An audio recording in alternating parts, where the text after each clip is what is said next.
स्वागत छ। आज हामी भारत र पाकिस्तान बीच अहिले जुन तनाव बढेको छ त्यसबारे अलिकति गहिरिएर कुरा गर्दैछौँ। हामीसँग केही लेखहरू अनि अनुसन्धान रिपोर्टहरू पनि छन्।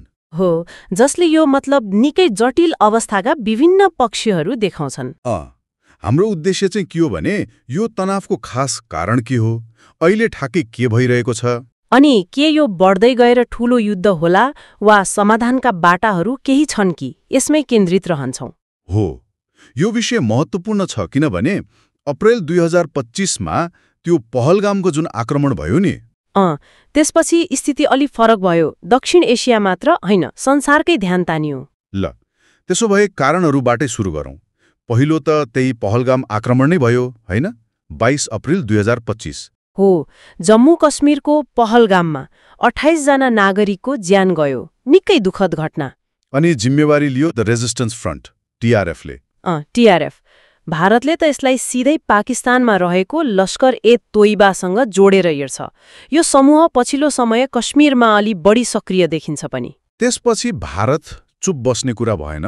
उनीहरूले अपरेसन सिन्दूर चलाए मे 7 मा।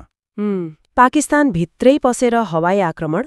भारतको दाबी चाहिँ उनीहरूले आतंकवादी पूर्वाधारहरू नष्ट गरेको भन्ने छ। तर पाकिस्तानले के भन्यो भने उनीहरूका 26 जना नागरिक मारिए अनि भारतको यो कामलाई युद्ध निम्त्याउने कार्य नै भन्यो। ओहो, यसले अवस्थालाई झन्नै तनावपूर्ण बनाइदियो। एकाएक स्थिति गम्भीर भयो।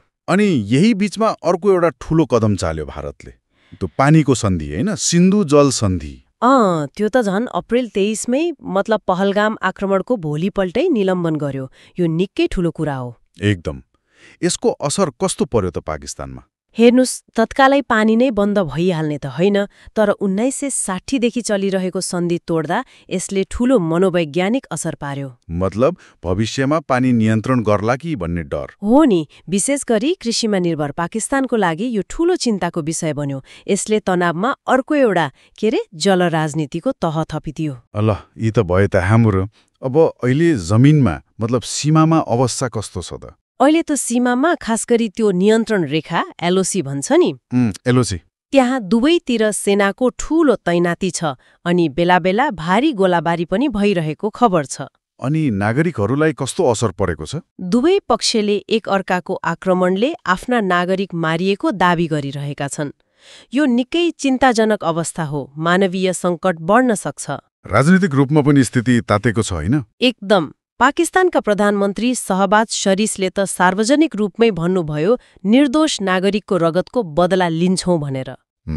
उता अन्तर्राष्ट्रिय समुदाय उनीहरू के भन्दैछन्? सबै चिन्तित छन्। संयुक्त राष्ट्रसङ्घ, अमेरिका, चीन सबैले संयम अपनाउन आग्रह गरिरहेका छन्। तर अवस्था यति गम्भीर भइसक्यो कि अब प्रश्न उठ्छ कि यो ठूलो युद्धमा जान सक्छ? यो सबैभन्दा डरलाग्दो प्रश्न हो र यसको पछाडिको मुख्य कारण त दुवै देश आणविक शक्ति हुनु हो। कति छन् अनुमानित हतियार? अनुमानहरू फरक छन्, तर मोटामोटी 170 देखि 200 को हाराहारीमा आणविक हतियार दुवैसँग भएको मानिन्छ। 170 देखि 200? बापरे, यो त सोच्नै नसकिने भयो नि। हो नि। यसले कुनै पनि निर्णय लिनु अघि 1000 पटक सोच्नुपर्ने बनाउँछ। तर फेरि तनाव बढ्दै जाँदा के हुन्छ भन्न सकिन्न। अन्तर्राष्ट्रिय दबावले काम गर्दैन त यस्तोमा? दबाव त छ। अमेरिका, चीन, रुस सबैले वार्ता गर भनिरहेका छन्। तर समस्या के छ भने दुवै देशमा राष्ट्रियताको भावना पनि एकदमै चर्को छ। अनि आन्तरिक राजनीतिक दबाव पनि होला। ठ्याक्कै। त्यो दबावले गर्दा कहिलेकाहीँ वार्ताको टेबलमा बस्न पनि गाह्रो हुन्छ। अनि यस्तो बेलामा सानो गल्ती अथवा कुनै गलत सूचना, त्यसले पनि अवस्थालाई नियन्त्रण बाहिर लैजान सक्छ, जसलाई विज्ञहरू त्यो एस्केलेसन ल्याडर तनाव चर्किँदै जाने खतरा भन्छन् नि। आणविक युद्धसम्म पनि पुग्न सक्छ भन्ने डर हुन्छ। यो त अति नै गम्भीर कुरा भयो। खै, त्यसो भए समाधानका केही उपायहरू पनि छन् कि? स्रोतहरूले के भन्छन्? छन्, उपायहरू नभएका होइनन्। सबैभन्दा पहिलो र महत्त्वपूर्ण त तत्काल वार्ता नै हो। कूटनीतिक पहलहरू बढाउनु पर्यो। मध्यस्थता नि अरू देशले मिलाइदिने, त्यो पनि एउटा विकल्प हो। तर विगत हेर्दा दुवै देश, खास गरी भारत, बाहिरी हस्तक्षेप त्यति रुचाउँदैन। त्यसैले यो बाटो अलि जटिल छ। अनि आर्थिक बाटो, व्यापार वगैरह? हो, त्यो पनि एउटा सम्भावना हो। स्रोतहरूले के देखाउँछन् भने अहिले व्यापार रोकिएको भए पनि यही सङ्कटले गर्दा दुवै देशका केही व्यापारिक समूहहरू फेरि सहकार्य गर्न सकिन्छ कि भनेर सोच्न थालेका हुन सक्छन्। त्यो त चाखलाग्दो कुरा भयो। व्यापार फेरि सुरु गर्ने, आर्थिक रूपमा एकअर्कामा निर्भर हुने हो भने त्यसले पनि तनाव कम गर्न मद्दत गर्छ भन्ने विश्लेषण छ। अनि त्यो पानीको सन्धिको कुरा हो, त्यो पनि महत्त्वपूर्ण छ। सिन्धु जल सन्धि फेरि लागू गर्ने अनि पानीको स्रोत कसरी मिलेर दिगो रूपमा व्यवस्थापन गर्ने भन्नेमा सहकार्य गर्न सकियो भने त्यसले विश्वास बढाउँछ। अनि अन्त्यमा त्यो आणविक हतियारको कुरा, त्यो त झन महत्त्वपूर्ण।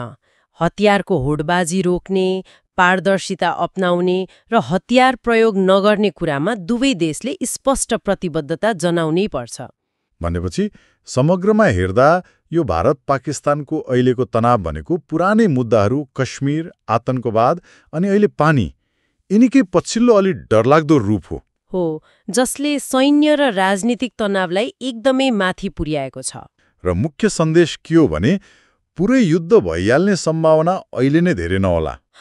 तत्कालै त नहोला, तर दुईवटा आणविक शक्ति भएका देशहरू बीच सानो गल्ती वा असमझदारीले पनि विनाशकारी परिणाम ल्याउन सक्छ भन्ने खतरा चाहिँ एकदमै वास्तविक छ। एकदम। त्यसैले संयम र संवाद नै अहिलेको सबैभन्दा ठूलो आवश्यकता हो। समाधानका लागि त हामीले कुरा गर्यौं वार्ता, आर्थिक सहकार्य, अन्तर्राष्ट्रिय दबाव, यी त चलिआएकै उपायहरू भए। तर एउटा प्रश्न सोच्न मन लाग्यो।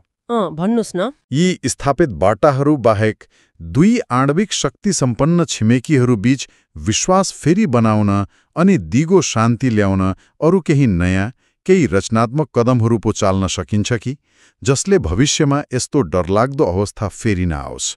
यो प्रश्नमा विचार गर्दै आजलाई यहीँ बिट मारौं।